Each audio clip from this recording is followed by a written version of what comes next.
We're building a plywood storage cart in this episode of CityBilly Adventures. Stay tuned. My wife and I grew up in the suburbs of Northeast Ohio, and we started our family there too. Then a few years ago, we stumbled into this dilapidated estate property that just had way too much potential to pass up. Follow along as we DIY our way through creating our dream estate, one project at a time.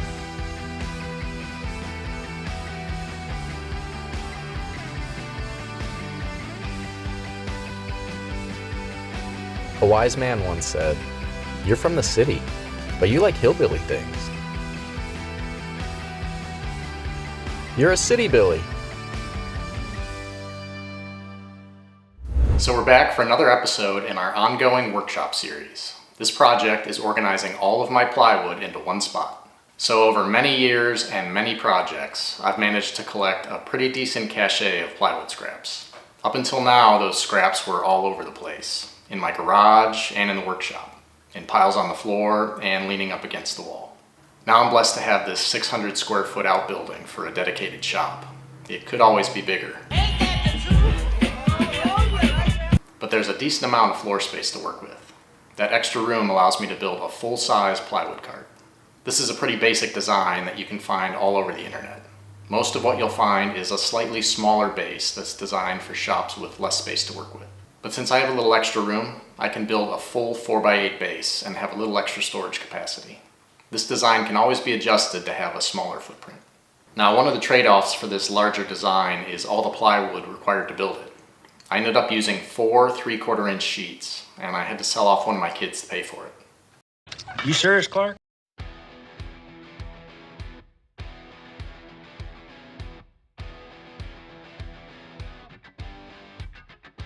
So to get started, I used a circular saw and this Craig straight edge guide to cut a 15-degree angle down both 8-foot edges of 2 sheets of plywood. Make sure the edges of each board are parallel with each other. This foam insulation board allows me to cut on my new assembly table without damaging the tabletop.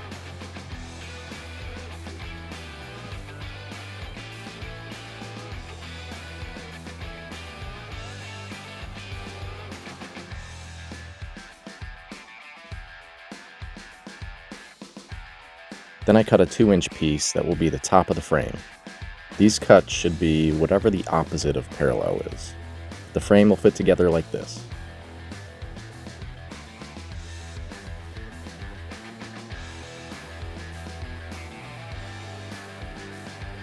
This would have been a lot easier to assemble if I had an extra set of hands, but Mrs. CityBilly was hard at work on her massive walk-in closet, and the kids were at school, so I did the best I could by myself. And speaking of Mrs. CityBilly's massive walk-in closet, check out our master bedroom remodel series sometime. I really thought that video would take off, and so far, it hasn't. You worked really hard on it.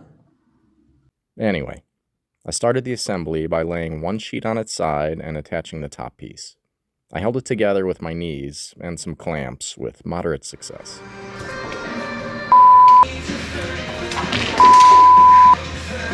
I think the problem was the clamps are made for right angles, and this was not a right angle. Plan B was shooting some brad nails to hold the pieces together long enough for me to go back and add some screws.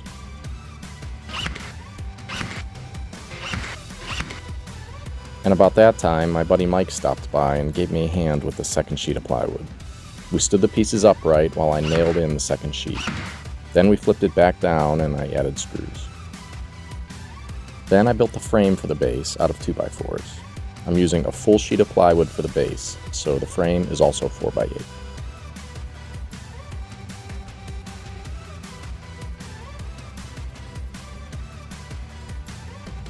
I attached locking caster wheels to the underside corners so I can wheel this bad boy around the shop. I really don't plan on moving it very far, just angling it away from the wall to access the backside.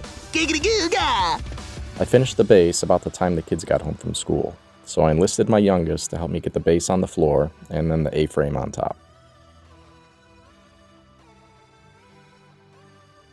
Then I had him apply some gentle pressure from the inside of the frame while I screwed it into the base. Instead of centering the frame on the base, I positioned the frame closer to one side. The plan is to have cubbies on the front side for cutoffs, with room on the back for a few full sheets. Most small-time woodworkers like me don't have many unused full sheets of plywood laying around, so I can allocate more depth to the front cubbies. Then I cut the dividers for the front of the cart.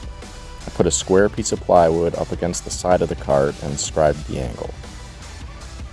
Then I used my new sliding miter saw to make the cut.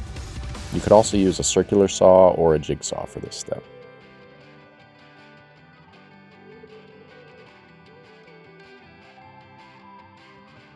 I used the first board as a template to mark the others.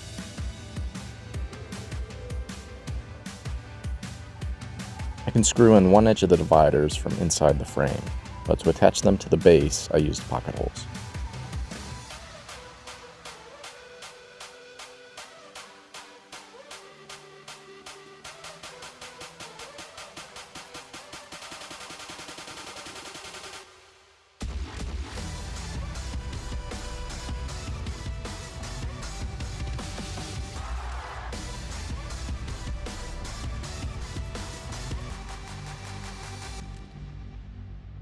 I found it a lot easier to have the kids crawl inside the frame to screw in the dividers.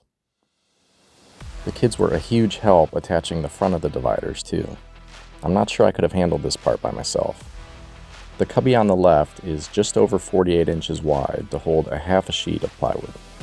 All the way on the right side is 24 inches wide, which left about 20 inches for the middle cubby. Then I added some shelves on the inside of the frame. Make sure to cut that 15-degree angle on both sides, just like that little top piece.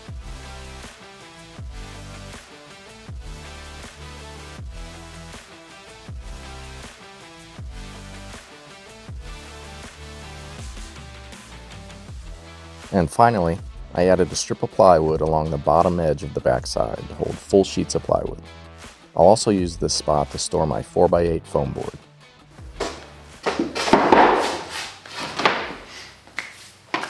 Alright, so that's another shop project in the books. We're all over the place with projects here lately, but the next project in the shop will be phase 2 of my assembly table. We're adding a router lift, air compressor, and a bunch of storage to finish up the table. Now please check out our Instagram page, and be sure to watch our CityBilly update videos for more updates. Oh, God dang it, what an idiot!